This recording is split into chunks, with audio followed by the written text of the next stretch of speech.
తెలంగాణ నుంచి వస్తోంది. తెలంగాణ అసెంబ్లీ సమావేశాల తేదీలు ఫిక్స్ అయ్యాయి. సభలో ఏ రోజు ఏం జరగబోతోంది అనే దానిపై క్లారిటీ వచ్చిందైతే ప్రభుత్వం ఒకటి తలిస్తే విపక్షాలు మరొకటి డిమాండ్ చేస్తున్నాయి. ఈసారి సమావేశాలు మునుపటి లెక్క కాదు, అంతకు మించి ఉండబోతున్నాయని అంటున్నాయి అధికార విపక్షాలు. ఇంతకీ సభ ఎన్ని రోజులు జరగబోతోంది, విపక్షాల అభ్యంతరం ఏమిటి చూద్దాం.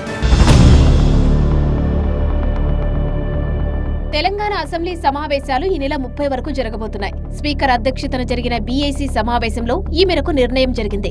మంగళవారం, బుధవారం నాడు గవర్నర్ శివప్రతాప్ శుక్లా ప్రసంగానికి ధన్యవాదాలు తెలిపే తీర్మానంపై చర్చ జరగనుంది. మార్చి 19న ఉగాది పండుగ సందర్భంగా అసెంబ్లీకి సెలవు. మార్చి 20న సభలో వార్షిక బడ్జెట్ను ప్రవేశపెట్టనుంది ప్రభుత్వం. మార్చి 23 నుంచి వివిధ శాఖల పద్దులపై చర్చలు ప్రారంభమవుతాయి. 6 గ్యారంటీలు, రైతు భరోసా, మూసీ ప్రక్షాళన, హైదరాబాద్ మెట్రో విస్తరణ వంటి అంశాలపై సభలో చర్చ జరపాలని బీఆర్ఎస్ డిమాండ్ చేస్తోంది. యూరియా కొరత, రాష్ట్రంలో గ్యాస్ కొరత, మూసీ ప్రాజెక్టు సహా 20 అంశాలపై సభలో చర్చ పెట్టాలంటోంది గులాబీ పార్టీ.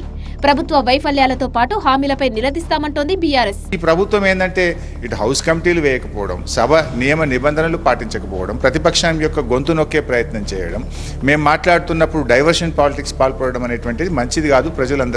ప్రజలు గమనిస్తా ఉన్నారు. రాష్ట్రం అప్పుల్లో ఉంది, ప్రజల్లో కానరాని అసంతృప్తి ఉంది. ఆ అసంతృప్తిని తగ్గించాల్సిన బాధ్యత ప్రభుత్వంపైనే ఉందంటోంది సిపిఐ. అనేక సందేహాలకు అసెంబ్లీ వేదికగా సమాధానం ఇవ్వాలన్నారు ఎమ్మెల్యే కూనంనేని సాంబశివరావు. నాకు తెలిసి సెలవులు అవి పోను అతి తక్కువ రోజులు జరిగేట్టున్నాయి. అందుకని కనీసం ఒక 25 రోజులైనా సమావేశాలు జరిగితే పూర్తి స్థాయి చర్చ జరుగుతుంది. చర్చ జరగడంతో పాటు పరిష్కార మార్గాలు కూడా కావాలి. ముఖ్యంగా కింది స్థాయిలో డబ్బులు అందట్లేదు, కింది స్థాయిలో దానికి ఎలా పరిష్కారం చేస్తారో కూడా అవన్నీ కూడా వారు చెప్పాల్సిన అవసరం ఉంటుందని మేము డిమాండ్ చేస్తూ, ఏదో అసెంబ్లీ సమావేశాలు నిర్వహించామా, బడ్జెట్ ఆమోదించుకున్నామా అన్న తీరుగా ప్రభుత్వం వ్యవహరిస్తోందంటూ బీజేపీ విమర్శిస్తోంది. సమస్యలపై చర్చ జరగకుండా ఉండేందుకు చాలా తక్కువ రోజులే అసెంబ్లీ నిర్వహిస్తున్నారంటూ కమలం పార్టీ ఆరోపిస్తోంది.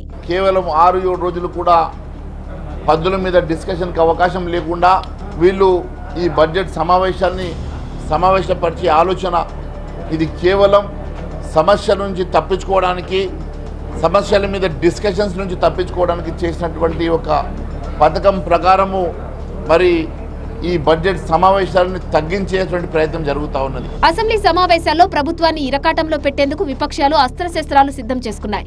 ఇక విపక్షాలను ధీటుగా ఎదుర్కొనేందుకు అధికార పక్షం సిద్ధమైంది. మొత్తంగా ఈసారి సమావేశాలు చాలా హాట్ గా ఉండబోతున్నాయనే సంకేతాలు కనిపిస్తున్నాయి.